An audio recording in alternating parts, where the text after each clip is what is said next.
Molweni, my name is Uanga Mbeia and I am from South Africa. I stay in the coastline of Gqeberha, and my love for seaweed started when I had the opportunity to study about it in Sweden, Gothenburg University. I live between Paris and Brittany in France. Brittany is the west coast of France and probably the most complete seaweed ecosystem in the country. Seaweed is actually part of our daily life in China. My favorite seaweed is kelp. I am a seaweed ambassador for an organization called Safe Seaweed Coalition. The coalition is a partnership that supports the safe and sustainable scaling up of the global seaweed industry. I do believe in the absolute need of a program of advocacy based on dialogue and communication towards these various stakeholders and communities. I'm a graduate student at the University of Victoria in the Spectral Lab, where we map and monitor bull kelp using remote sensing. What piqued my interest the most was the fact that seaweed grows very fast, and through photosynthesis, it absorbs carbon dioxide at a phenomenal rate. Now, this process, also known as carbon sequestration, could be our answer to global warming and to mitigating the effects of climate change. And again, we want to move this industry forward. I really think seaweed has the potential to not just help our ecosystems and biodiversities in the ocean, but also to help the communities along these coastlines. I'm really hoping that seaweed can provide quality, sustainable jobs. I've discovered a special formula to transform seaweed into a pliable material to create fashion and home decor products. I like to draw parallels between land-based agricultural systems that I'm familiar with and the seaweed industry that's developing and growing. So I think it's really important that we have a lot of people talking and thinking about kelp, how to monitor it, how to restore it, and just really recognizing the importance of our kelp forest. Well, I kind of came up with the saying, whatever the question is, seaweed is the answer, and that's not exaggerating. From food to biofuels to bioplastic to biofiber. And I eat it, I dry it, and I put it in all my dishes. I love to tell others about seaweed because it holds so much promise to support our global food systems and sustainability more broadly. My advice to anyone wanting to know about seaweed is get involved, be a part of it, be a part of this amazing industry. Because of all this and more, I'm driven to spread the word about the multifaceted treasure trove that seaweed is. It's a powerhouse that can contribute significantly to many of the United Nations Sustainable Development Goals. I hope you will learn more of seaweed during Seaweed Days. And I hope you'll join me in the seaweed revolution.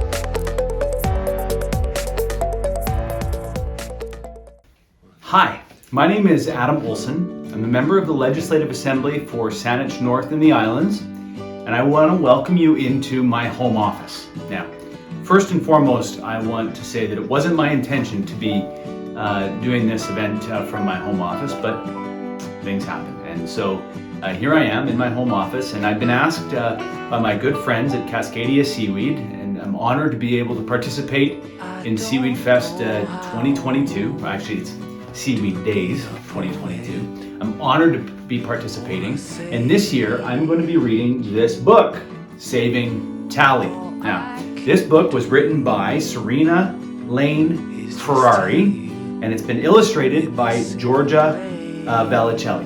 And I hope that you enjoy this book. I will read the words and then I'll show you the pictures. This book belongs to Saving Tally, an adventure into the Great Pacific Plastic Patch. And this book was dedicated to Serena Lane Ferrari's son, friend Tesco. Page 1. Tally Turtle once saved a young lobster from a fisherman's trap. They became best friends, and now they live with Granny Turtle and other strange creatures in the great Pacific Ocean. There's Tally Turtle and a young lobster, yet to be named. At the break of dawn, Grandma Turtle wakes Tally up and says, "Tally, now that you're growing up, I think the time has come for you to explore the coral reef with Ara. You can set off on an adventure together." Tally twists and jiggles like a mermaid. There's Tally and Ara and Grandma Turtle. Or Tally and Grandma Turtle. We haven't seen Ara yet. "But watch out, Tally," says Grandma. "Beware of the plastic patch. It's the most dangerous place to be." "It's more dangerous than a stinging jellyfish?" asks Tally. "Yes, my darling, it is," says Grandma. "It's more dangerous than the giant jaws of a shark?" "Yes, my darling, it's much more dangerous than the giant jaws of a shark." "Is it more dangerous than the terrible speedboats?" "Yes, my darling, it's even more dangerous than the terrible speedboats." Here's Tally trying to understand the dangers of the plastic patch, and there's the ferocious shark and the stinging jellyfish and the whirring propellers of the terrible speedboats. "Okay, Granny," says Tally as she swims away as fast as a shooting star with Ara clinging to her shell. We learned that Ara is the lobster that Tally saved.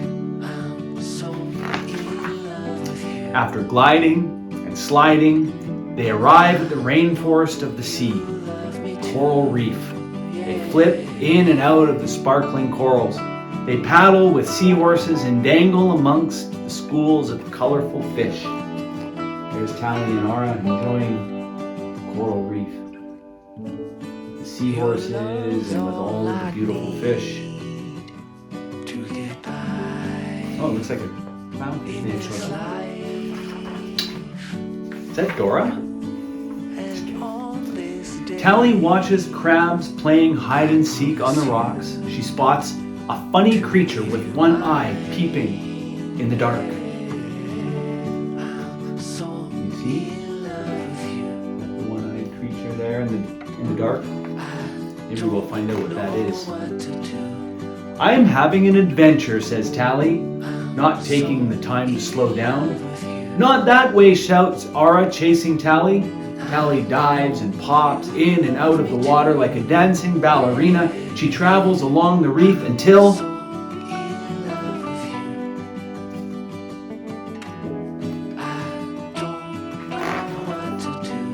she is lost. Tally spots some lovely bright colors floating beneath the waves. Strange shapes gliding come to rest on the ocean's floor. She moves towards the patch, feeling hypnotized. Look at all that plastic and garbage. "The plastics patch!" screams Ara, scuttling off to hide under a clump of sand. Tally twists and spins, surrounded by plastic parts, trying to escape. She's trapped in a plastic bag. Oh no, Tally is in trouble, and she didn't listen to her grandmother. Never a good idea. You should always listen to your grandmother and your mother and father, that's for sure. She curls and twirls, she loops and dips, but the plastic bag wraps her even tighter. She shivers. Tally screams, "Save me, I'm caught in here." Poor Tally. As quick as a flash, Ara flings herself towards her friend. Raising her powerful claws, she swoops on the plastic bag. She rips and scratches, slashes and shreds. The bag is torn to pieces. Thank goodness that Ara's a lobster and has the clinchers, pincers. What are those called? The claws. Yes, the claws. Tally ducks under the mass of floating plastic and the two friends swim away. Past the stinging jellyfish, past the grinning shark and his giant jaws, past the terrible speedboats.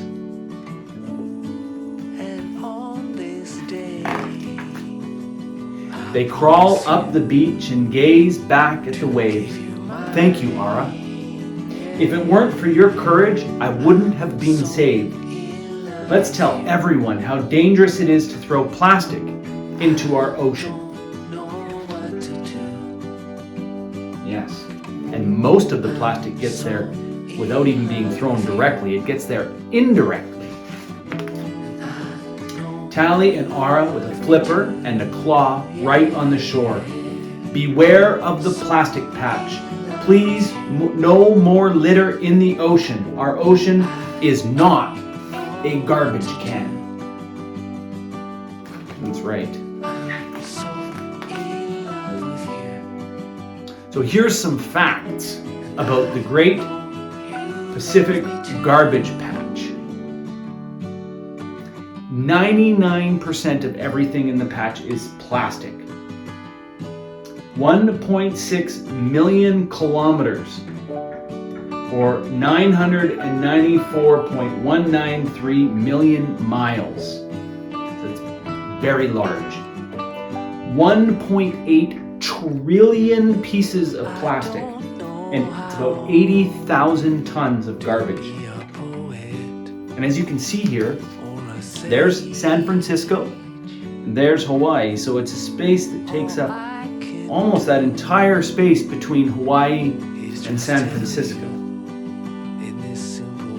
That's right, 46% of the total mass is made up of discarded fishing gear. As you can see in these pictures, there is a real live tally being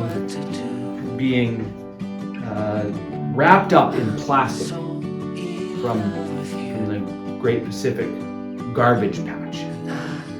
So, what can we do about plastic pollution? Well, everybody can do something to reduce the amount of plastic that enters in the ocean. Here are 6 ways that you can make a difference. 1, reduce your use of single-use plastics. Say no to plastic straws, say no to plastic bags, use reusable bags, there are a number of alternatives now to plastic straws. Number 2, use reusable water bottles. Number 3, avoid products containing microbeads. Number 4, use reusable shopping bags. I kind of got ahead of myself, didn't I? Number 5, participate in a beach or river cleanup. And number 6, spread the word. Make others aware of the problem. Tell your family and friends about how they can be part of the solution. There's the list. And I'll tell you what, if you don't know what microbeads are, you should ask someone to get that information for you. They're very tiny, minuscule little bits of plastic. So here's a note from the author, from Serena Ferrari. I write books for young children that have the future of our planet at their heart. I passionately believe that children are our last chance to improve our ecosystems, find solutions to major climate problems, and save the planet. That's you.